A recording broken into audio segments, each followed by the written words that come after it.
오늘 3일 밤 예배 주신 하나님의 말씀은 열왕기하 2장 1절부터 14절까지의 말씀입니다. 제가 가진 성경 561쪽에 있는 열왕기하 2장 1절부터 14절까지 말씀,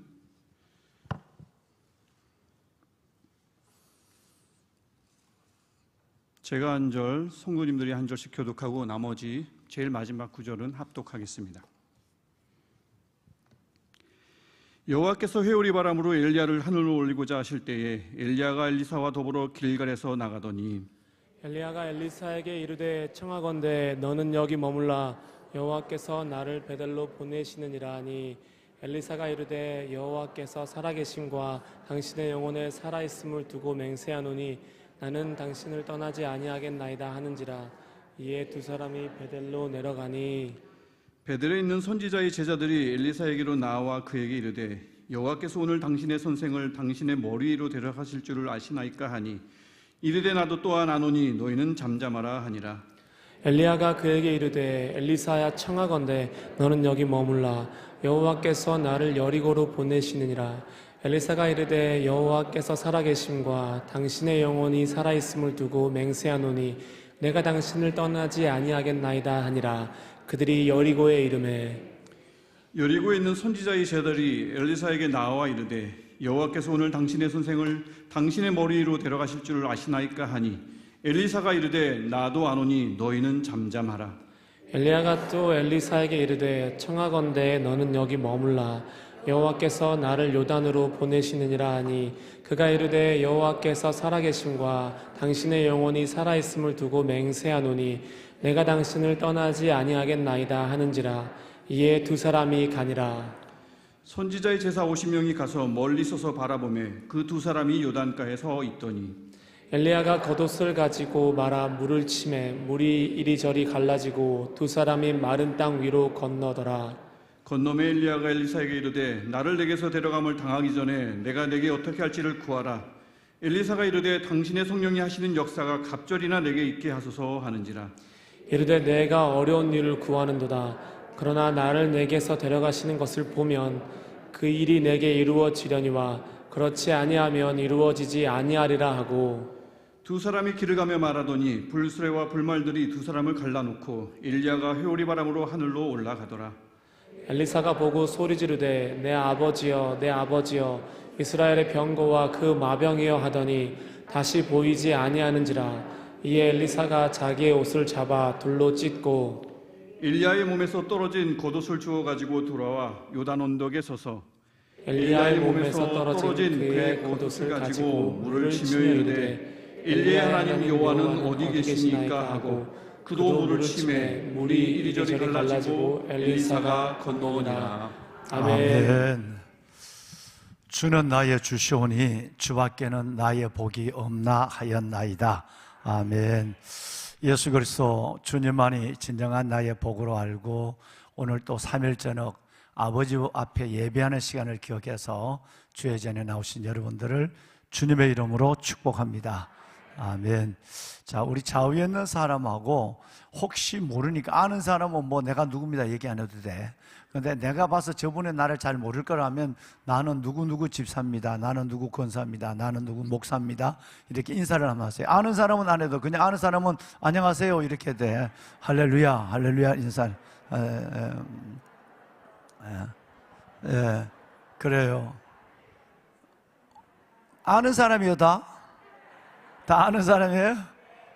저는 모르겠는데 중삼층에도 다 아는 분들이에요? 모르면 꼭 인사를 해야 돼요. 앉을 때 그냥 하지 말고 안녕하세요 이거 할렐루야 이러고 앉아야 돼요. 그냥 슬쩍 앉으면 하나님이 별로 좋아하지 않으세요. 왜냐하면 하나님과의 종적 관계를 시작하면 수평적 관계의 작은 교제를 무시하면 큰 하나님과의 큰 교제를 갖는 것은 쉽지 않기 때문이에요. 그러면 지금 한 번만 더 다 안다고 하니까 한 번만 더 물어보는데 어떻게 물어보느냐 하면 우리가 112로 했죠. 112. 1이 뭐였죠? 남에게 얘기하지 못하지만 꼭 원래 이거 하나는 버리라. 다 작정하셨습니까? 정말 우리 작정하시고 올 한 해 그 버리도록 성령님이 버리게 하시도록 내가 노력을 해야 돼요. 그 다음에 또 하나는 내가 반드시 올해는 이것은 붙잡으라. 하늘이 두 쪽 나도, 그럴 일은 없어. 하늘이 두 쪽 날 일 없지만 하늘이 두 쪽 나도 내가 이거 하나는 내가 붙잡으라. 그건 결심하셨죠? 그거는 얘기할 수 있어. 그 다음에 세 번째는 이가 뭐죠? 사랑합니다, 감사합니다. 자, 그러면 그건 잘 하나를 버릴 것과 두 개의 언어를 담을 것은 한다면 오늘 옆에 있는 사람하고 살짝 내가 원래 이 하나는 붙잡겠습니다 하는 걸 잠깐 나눴어요. 내가 1분 드릴 테니까 나는 원래 권사님, 집사님, 나는 원래 이거 하나는 내가 붙잡으려고 그래. 얘기해봐. 시작. 얘기해봐.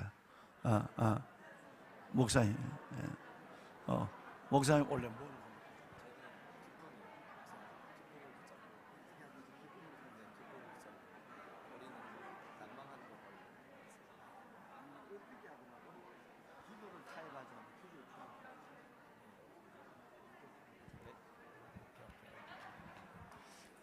하늘 집사님 이리 나와봐.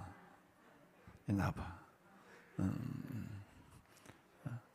한 집사님은 이제 버릴 거 얘기하면 안 된다. 그거 흉보다. 그러니까 꼭 하나 붙잡. 한 집사님은 올 한 해에 뭘 꼭 붙잡고 싶다고? 누구하고 나눠서 뒤에 장로님하고? 그 지금 누구하고 버릴 거 나누고 얻을 거? 아니야. 뭘 버리는 거? 이거는 내가 붙잡으려고.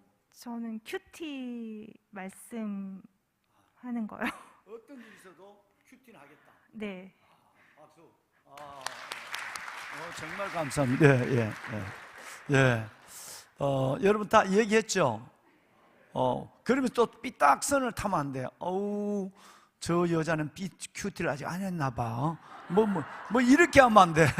삐딱선 타는 아주 나쁜 거야. 그러니까 한은혜 집사님 그래 봤더니 그냥 큐티를 안 하고 있었대. 그래서 원래는 큐티 좀 해보겠다 노력하는데 뭐 이런. 그러면 안 돼. 정말 그러면 이 장로님은 기도해 주셔야 돼. 한은혜 집사님이 계속 기도. 그러면서 한 번씩 체크해 봐야 돼. 한 집사님 요즘 큐티 좀 잘 되고 있는데 중보하고 있는데 이렇게 해야죠. 여러분 그렇게 해 주시는 겁니다. 그걸 붙잡겠다고 노력하는데 우리가 도와줘야 되지 않겠어요? 지금 전도사님과 나도 나눴거든요. 그럼 그걸 안 되는 전도사님을 내가 전도사님은 원래는 어떤 상황 속에도 기쁨을 내가 있지 않나. 기쁨을 내가 붙잡고 살리라 그랬어요. 할렐루야.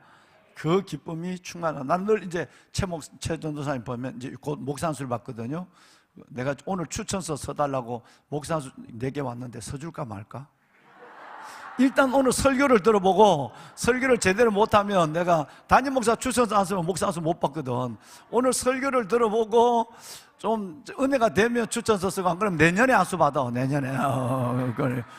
그러니까 여러분도 잘 한번 봤어요. 그런데 무엇보다도 내가 기쁨을 붙잡겠다는 게 딱 마음에 들었어. 왜?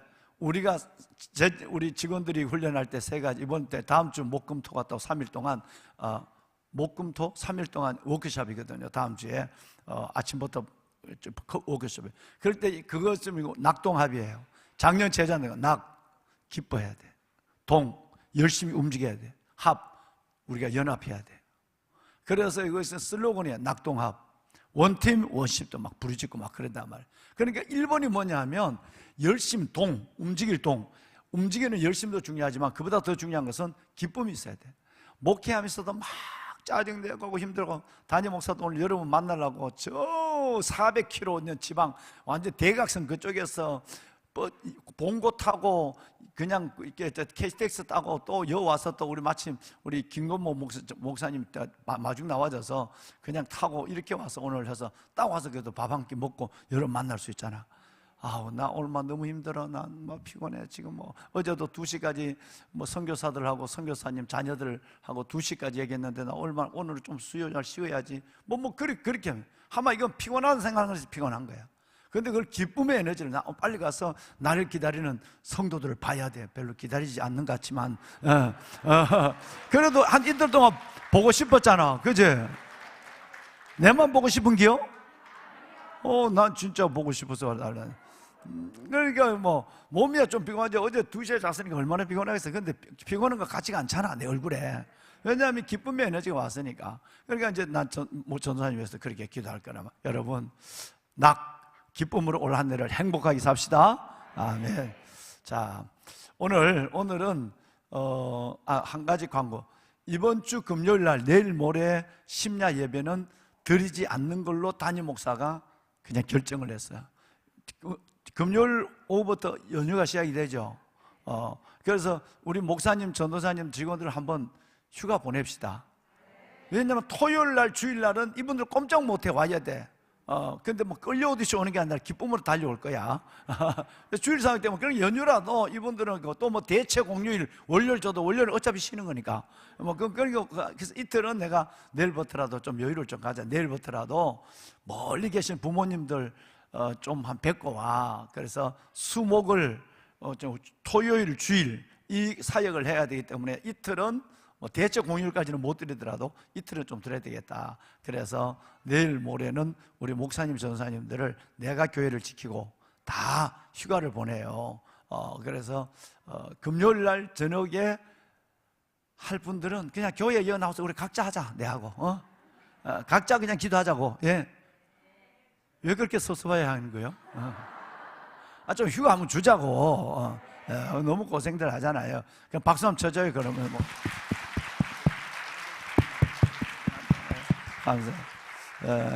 고향도 없고 부모도 없어서 되겠어요, 목사가, 전사가. 그래서 금요일 날은 심야 예배를 드리지 않겠습니다. 드리지 않 각자 그냥 기도하는 거예요. 문 열어놓을 테니까 저도 와서 기도하고 여러분 기도하고 이렇게 각자 그냥 기도 인도하자 없이 기도회로 그냥 기도하도록 그냥 그렇게 하겠습니다. 저 좋으신 시간에 오늘은 우리 최동일 목사님 말씀드렸지만 원래 뭐 잘 되면 목사고시 잘 합격하고 또 1월 다음 주 월요일부터 있는 1박 2일 숲속 작은 나라 목사 교육 잘 받고 그 다음에 담임 목사 추천 받으면 그러면 원래 이제 목사 안수를 받는 분이에요. 그런데 우리 교회 지난번에 신학을 하시다가 이제 졸업할 때까지 여기서 청년이요. 여기서 그 청년이고 신학을 해서 지금 목회를 잘 하시다 우리 교회 이제 소년부 우리 전도사님 오셨는데 오늘 첫 설교예요. 첫 설교 기대가 되죠. 뭐 아주 정말 기대가 됩니다. 앞으로 한국 교회와 미래를 이끌어갈 우리 영적 리더가 될 분인데 오늘 전사님께서 첫 설교를 우리에게 큰 은혜를 주실 것인데 사모하는 영혼을 만족해 하고 주린 영혼에게 좋은 것을 주시는 하나님이니까 사모하는 마음으로 전도사님 힘내시고 열심히 사역하시고 보람된 사역의 열매가 풍성하도록 우리가 기도할게요. 그리고 오늘 저녁 은혜를 기다립니다 하는 마음 담아 박수. 네, 감사합니다. 네.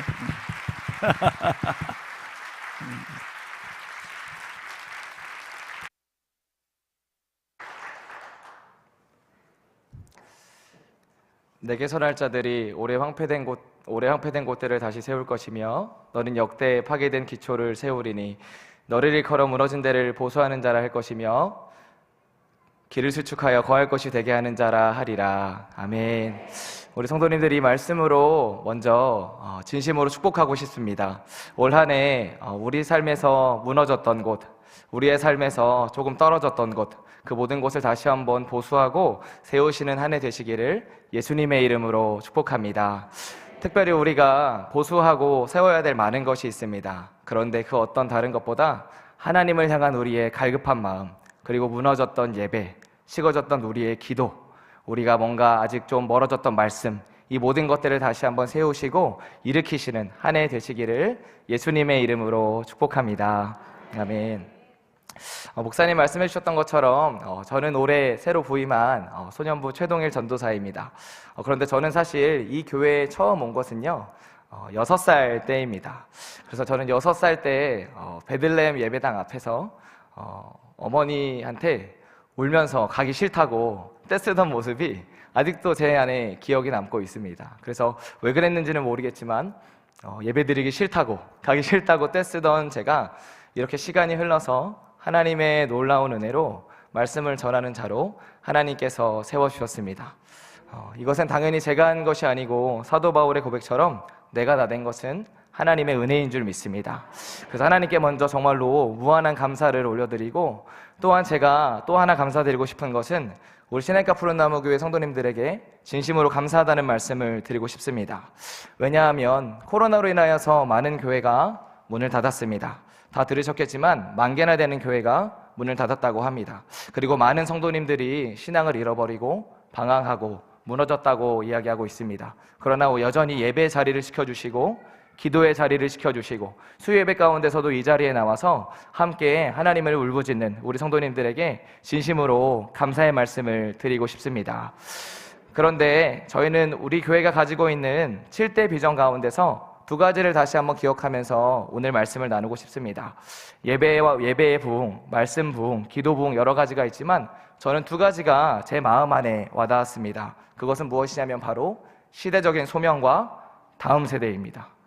우리가 가지고 있는 7대 비전 가운데 제 마음과 심금을 울리는 것은 바로 시대적인 소명과 다음 세대, 바로 이 2가지의 마음이었습니다. 우리 성도님들, 우리 교회는 그래도 코로나 가운데서 우리 성도님들의 기도로 예배 자리가 지켜지고 있지만 지금 한국 교회는 많이 어려운 가운데 있습니다. 제가 처음 교회를 나왔던 90년대, 80년대, 70년대만 하더라도 한국 교회는 정말 많이 엄청난 부흥을 이룩하던 때였습니다. 그런데 아시겠지만 지금 한국 교회는 굉장히 많이 어려운 가운데 있습니다. 점점 더 많은 사람들이 교회를 떠나고 또 특별히 무엇보다 다음 세대 가운데 신앙의 위협이 전해지지 않는 시대 가운데 우리가 살아가고 있습니다.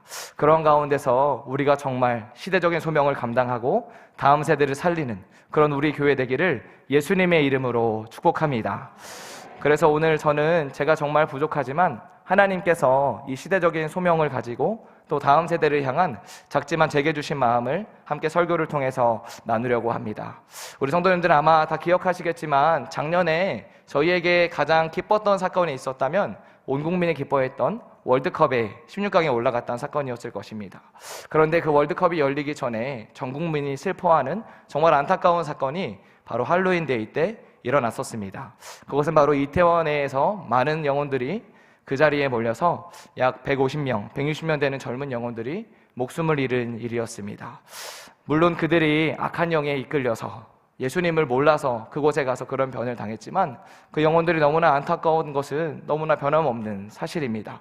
저도 그 소식을요, 주일날 아침에 일어나서 예배를 준비하다가 기사로 보게 되었습니다. 그 일이 토요일날 저녁에 일어났기 때문에 주일의 아침에 기사를 보고 나서 이것이 정말 현실인지 꿈인지 구분할 수가 없었습니다.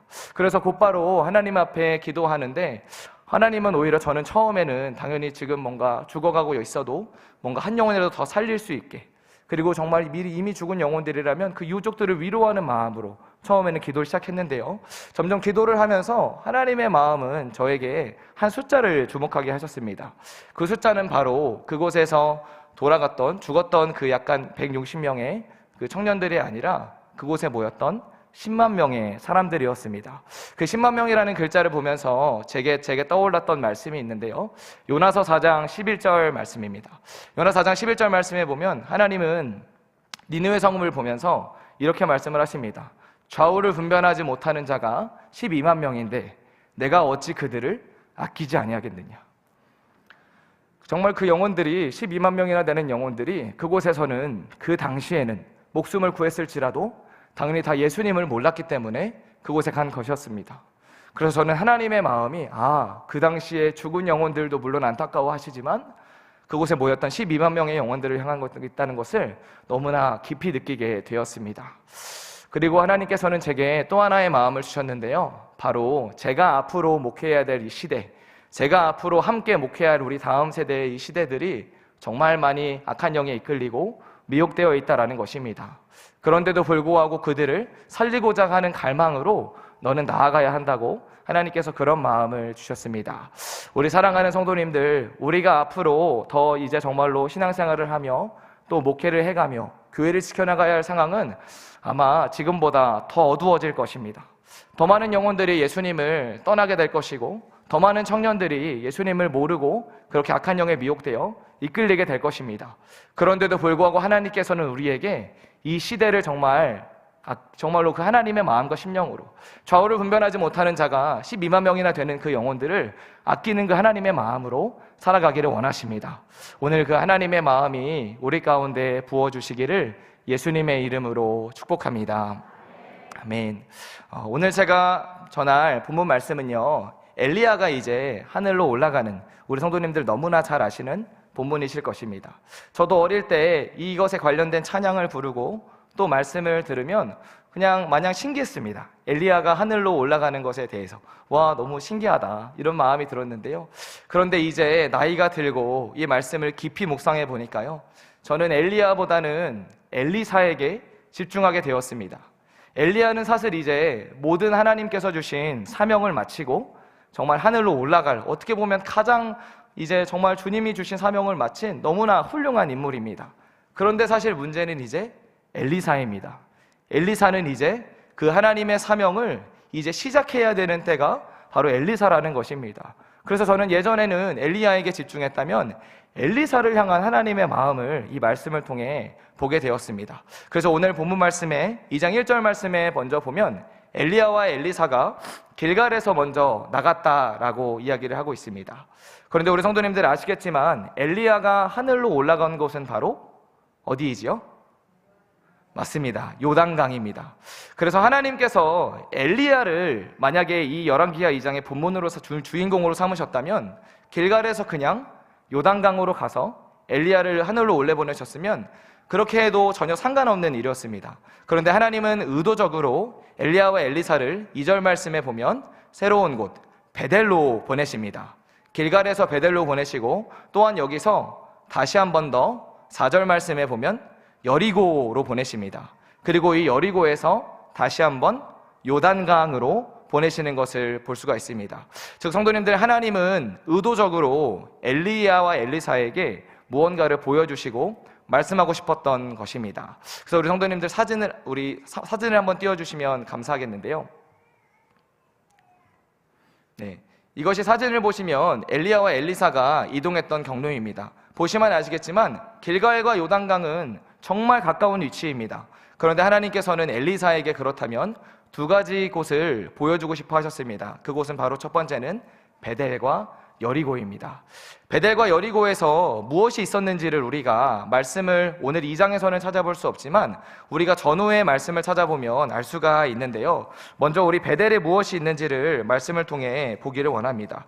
우리 성도님들, 베델에 하나님께서 엘리사에게 무엇을 보여주고 싶으셨냐면 열왕기하 10장 29절에 보면 베델에 무엇이 있었는지 우리가 알 수가 있습니다. 바로 베델에 있는 것은요, 여전히 북이스라엘의 초대 왕이었던 여로보암 왕이 세웠던 금송아지와 우상 숭배하는 제단이 남아 있었습니다.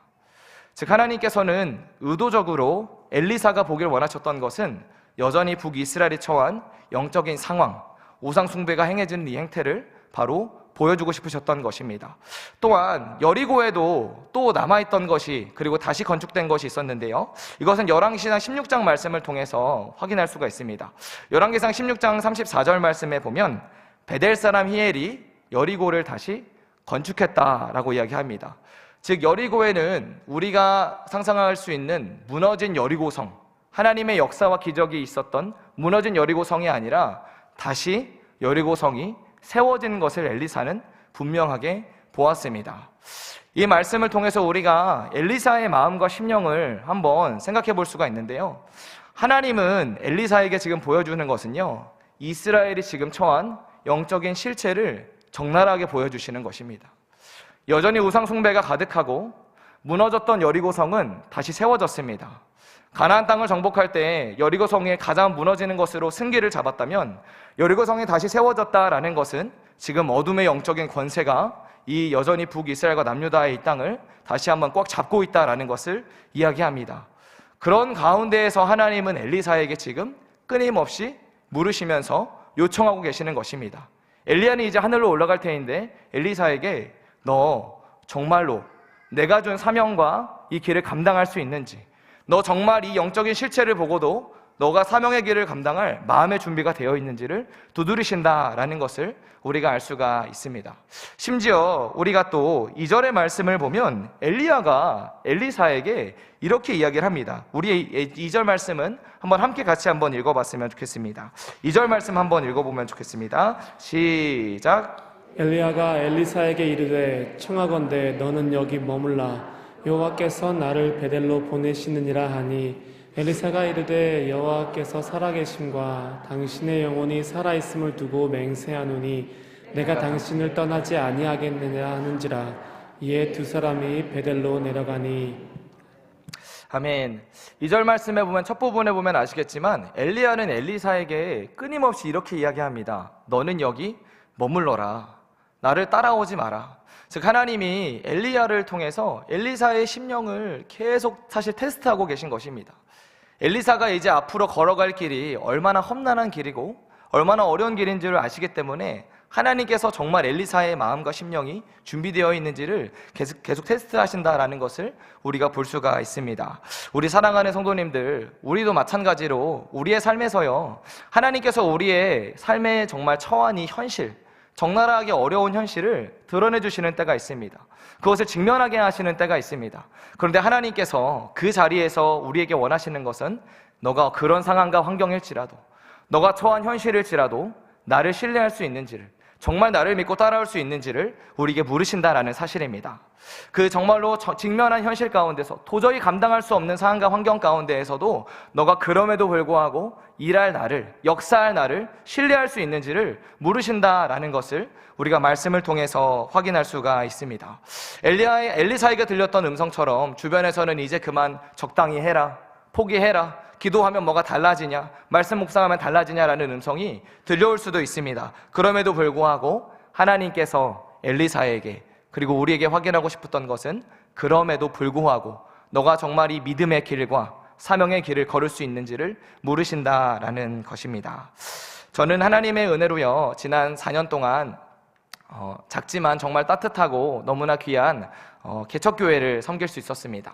성도님들이 약 40명 정도 되는 교회였는데요. 저는 근데 사실 제가 처음에 이 교회 그 전 교회의 중고등부의 사역자로 부임할 때 4명의 아이들이 있었습니다. 저는 근데 사실 제가 그 교회에 부임할 때 저는 그 중고등부가 반드시 부흥할 줄 알았습니다. 제가 좀 어느 정도만 하면 분명히 부흥할 거라는 믿음이 제 마음 안에 있었습니다. 그런데 1년이 지나고 나서 무언가를 해보려고 하니까 당장에 코로나가 터지게 되었습니다. 그래서 2년이라는 시간 동안 끊임없이 정말로 발버둥치고 씨름하며 그 길을 걸어가는 가운데 하나님께서는 제 마음의 심령을 계속 확인하시는 것이었습니다. 동일아, 너가 이런 상황 가운데에서도, 이런 환경 가운데에서도 나를 신뢰할 수 있는지, 너 정말 어떠한 상황 가운데서 아무도 없는 데라도 정말 이 사명의 길을 걸어올 수 있는지를 계속해서 두드리신다라는 것을 하나님께서 저에게 요구하신다라는 것을 우리가 보게 되었습니다. 우리 사랑하는 성도님들, 앞으로 우리가 신앙생활할 환경은요, 아마 지금보다 더 어려울 것입니다. 지금이 사실 우리가 정말 신앙생활을 할 수 있는 가장 좋은 환경일 수 있습니다.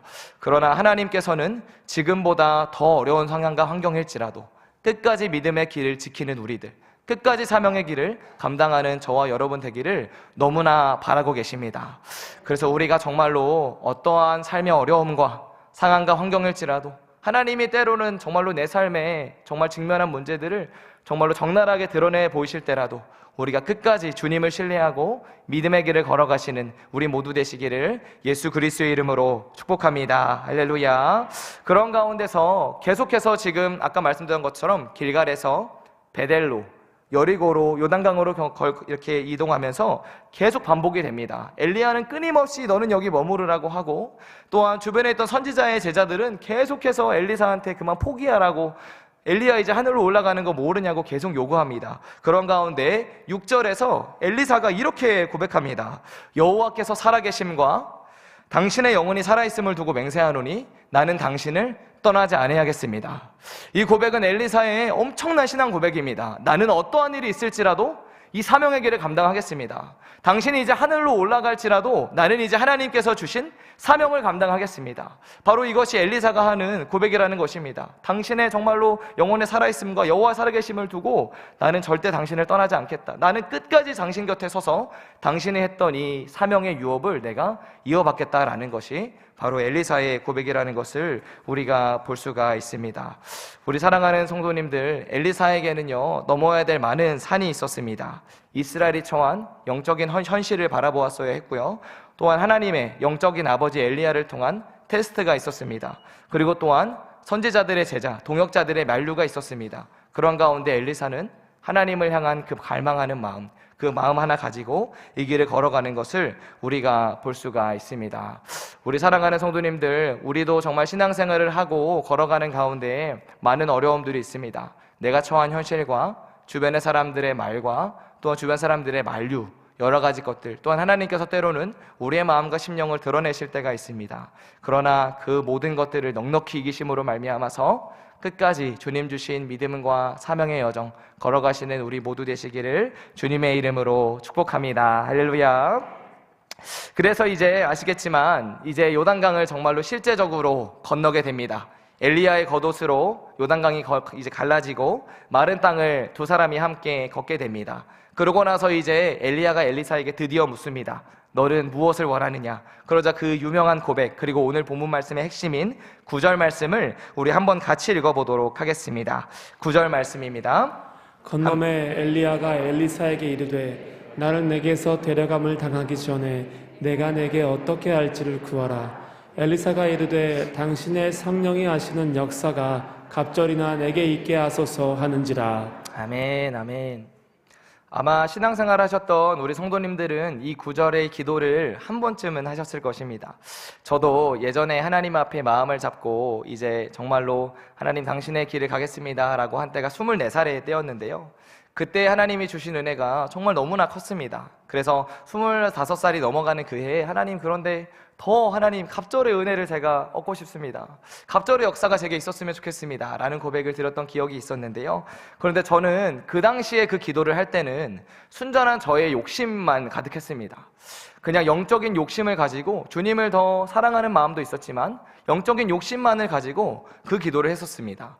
그런데 오늘 이 말씀을 제가 깊이 묵상하면서 엘리사가 이 기도를 하는 것은 단순하게 자신의 영적인 욕심 때문이 아니라는 것을 보게 되었습니다. 우리 성도님들, 주석에 보면요, 여기서 말하는 성령이 하시는 역사가 갑절이나 내게 있게 하소서, 즉 두 배의 몫을 구하는 것은 바로 장자의 몫이라고 합니다. 이 장자의 몫은요, 즉 장자에게 갑절 2배를 물려주는 것이 바로 그 유대인들이 가지고 있는 전통이었습니다. 즉 엘리사가 지금 말하는 것은 이런 의미입니다. 엘리야에게 영적인 아버지의 의미로서 아버지께서 감당하셨던 그 사명과 그 유업을 아들인 제가 잇겠습니다. 그 사명과 그 유업을 제가 이어가겠습니다 라는 의미가 훨씬 더 크다라는 것입니다. 즉 엘리사는 자기가 높은 사람이 되거나 자기가 영적으로 더 뛰어난 사람이 되거나 어떤 능력과 기적과 이사를 위해서 구했다기보다는 하나님 앞에 내가 마지막 사명자라는 마음으로, 엘리야는 정말로 이제 하늘로 올라가고 정말로 이 처한 영적인 현실 가운데서 내가 마지막 사명자라는 마음으로 하나님, 제가 당신의 일을 이루어 드리겠습니다. 제가 어떠한 일이 있어도 주님의 사명의 길을 포기하지 않겠습니다. 제가 그 주님의 꿈을 이루어 드리겠습니다 라는 마음으로 이 고백과 이것을 구했다라는 것을 우리가 볼 수가 있습니다. 우리 성도님들, 제가 이 교회에 부임하기 전에 우리 담임 목사님과 면접을 보는 가운데 너무나 좋은 여러 가지 이야기를 당연히 저에게 많이 해주셨습니다. 그런데 그것 가운데서 가장 제게 기억에 남는 이야기는 우리 너무나도 부족하지만 최동일 전도사님이 이 시대의 마지막 목회자일 수 있습니다. 전도사님이 이 시대의 정말로 마지막 사명자일 수 있습니다 라고 하는 그 이야기였습니다. 저는 사실 그 이야기가 제게 와닿았던 이유는요, 제가 부족하지만 그 이태원의 사건이 일어났을 때 하나님 앞에 드렸던 기도가 바로 그 기도였기 때문입니다. 하나님, 제가 너무나도 부족하지만, 그리고 정말로 힘이 없지만, 그럼에도 불구하고 누군가가 사명의 자리를 감당해야 한다면, 누군가가 교회를 지켜야 한다면 주님, 제가 이 교회를 지켜나가겠습니다. 제가 너무나 부족하지만 어떠한 일이 있어도 이 교회라는 이 영광스러운 것을, 말씀의 자리를, 기도의 자리를 지키겠습니다라는 기도를 했던 것을 우리 목사님의 면접의 시간 가운데서 다시 한번 확인할 수 있었습니다. 우리 사랑하는 성도님들, 사실 앞으로 정말 우리가 살아갈 이 시대, 그리고 교회는요, 우리가 정말 마지막 세대라고 저는 믿습니다. 그리고 우리 성도님들이 정말 어떠한 상황과 환경이 올지라도 이 예배의 자리를, 기도의 자리를, 사명의 자리를 지켜주시기를 예수님의 이름으로 간곡히 부탁드립니다. 그리고 또한 제가 정말 부탁드리고 싶은 것은 우리 정말 다음 세대를 위해서, 다음 세대 목회자들을 위해서 정말 많이 기도해 주셨으면 좋겠습니다. 우리 성도님들이 보실 때는 우리가 조금 부족해 보일 수 있지만 정말로 우리 젊은 목회자들이 정말 하나님께서 주신, 한국교회에 주신 이 유업을 이어나갈 수 있는 자들 될 수 있도록, 너무나 큰 축복과 그 은혜를, 유업을 이어나갈 수 있는 자들 될 수 있도록 정말 많이 기도해 주시기를 주님의 이름으로 부탁드립니다. 그래서 정말로 엘리사의 그 심령과 마음으로 정말 시대가 어둡지만 끝까지 하나님께서 주신 이 사명 저희가 감당하며 나아가겠습니다. 정말 주님이 주신 자리를 지켜가며 나아가겠습니다. 그런 고백이 우리 모두에게 있기를 예수님 이름으로 축복합니다. 아멘. 우리 마지막으로 우리 열왕기하 2장 14절 말씀 함께 보기를 원하는데요, 2장 14절 말씀 우리 함께 읽도록 하겠습니다. 2장 14절 말씀입니다. 엘리야의 몸에서 떨어진 그의 겉옷을 가지고 물을 치며 이르되 엘리야의 하나님 여호와는 어디 계시니까 하고 그도 물을 치매 물이 이리저리 갈라지고 엘리사가 건너니라. 아멘. 아멘. 오늘 제가 전하는 본문의 마지막 구절인데요, 이 구절을 보면 이제 엘리야가 승천한 이후에 엘리사가 이 고백을 하는 것입니다. 엘리사가 고백하기를 엘리야의 하나님 여호와는 어디 계시나이까. 그런데 당연히 이 고백은 엘리야가 지금 어디 있는지 몰라서 하는 고백도 아니고 하나님이 어디 계신지 몰라서 하는 고백도 아닙니다. 우리 성도님들 아마 그런 기도 분명히 해보셨을 것입니다. 하나님 도대체 어디 계십니까? 하나님 도대체 어디 계십니까? 저를 왜 그냥 이렇게 두십니까? 라는 기도를 분명히 해보셨을 것입니다.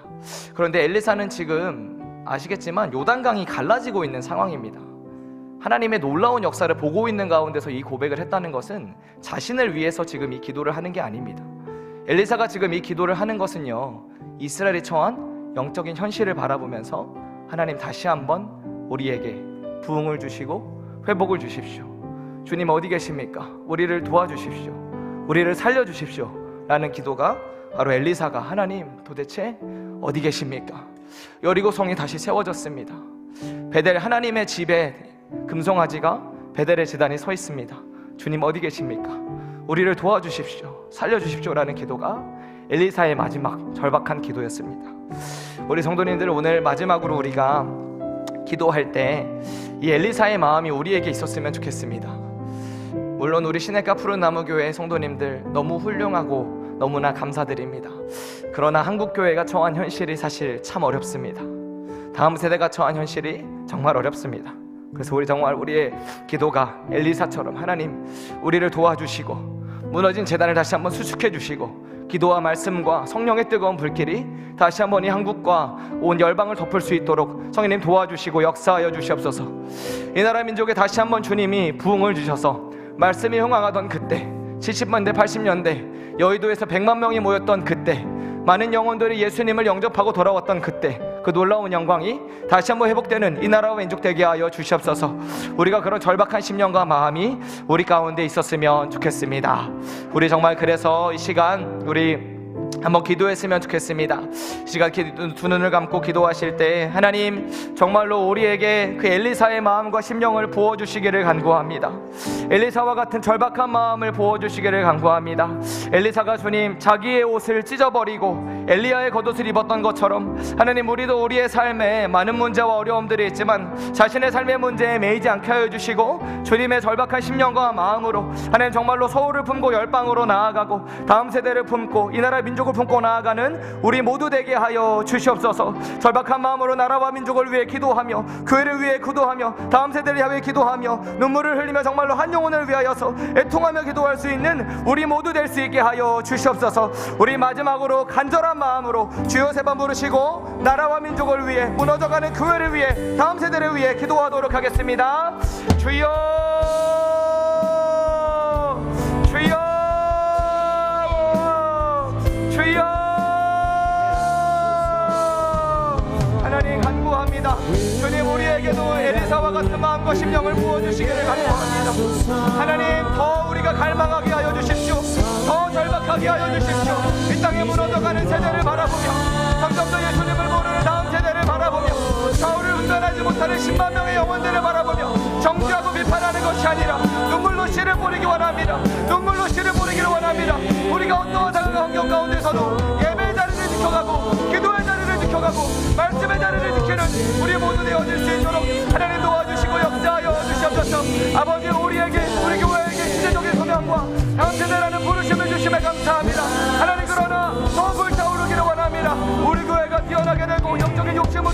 것이 아니라 하나님, 엘리사는 자신을 위해 구하지 않았습니다. 무너져 있는 이 세대를 보며 간구했습니다. 주변의 모든 사람들이 말도했지만 자기가 감당하겠다고 나섰습니다. 하나님 도와주십시오. 하나님 우리를 살려주십시오. 이 나라 민족을 살려주시고 지금도 북한 땅에서 수많이 아버지 수고하고 힘들고 어려워하는 영혼들의 신음소리를 들어서 통일의 세대가 되게 하여 주시옵소서. 무너져가는 다음 세대가 다시 한번 세워지게 하여 주시옵소서. 성령이여 간구합니다. 나는 아버지 어려운 교회를 다시 한번 성령의 바람으로 일으켜주시옵소서. 다시 한번 아버지 성령의 바람이 이 땅 가운데 불어오기를 원합니다. 새 영과 새 마음을 이 나라 민족 가운데 부어주시기를 간구합니다. 하나님 다시 한번 우리에게 부흥을 주십시오.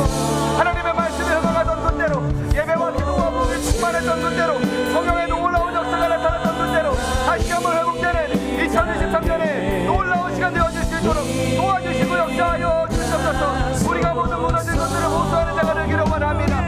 주님 우리가 길을 수축하여 모든 영혼들이 거할 곳이 되는 자가 될 수 있도록 하나님 도와주시고 역사하여 주시옵소서. 성령 하나님 그렇게 인도하여 주십시오. 우리 시내가 부른 나무교회 가운데 더 간절한 심령과 마음 부어주십시오. 이 세대를 향한 아버지의 마음, 교회를 향한 아버지의 마음, 나라를 향한 아버지의 마음, 정말 한 영혼을 향한 주의 마음 더욱더 부어주셔서 그렇게 나가는 우리 모두 되어질 수 있도록 성령여 도와주시고 역사하여 주시옵소서. 하나님 그렇게 역사하실 주님을 기대합니다. 더 충만하게 2023년을 세워주십시오. 무너졌던 기도가 부르짖음이 회복되기를 원합니다. 무너졌던 성전의 예배가 회복되기를 원합니다. 다시 한번 아버지 성령의 임재가 가득한 더 충만한 한 사람 한 사람의 예배를 얻을 수 있도록 도와주시고 역사하여 주시옵소서. 주님 간구합니다. 다시 한번 이 나라 민족 가운데 하나님의 말씀이 영광하는 주님 당신의 생명의 역사가 충만한 나라와 민족과 교회 될 수 있게 도와주시고 역사하여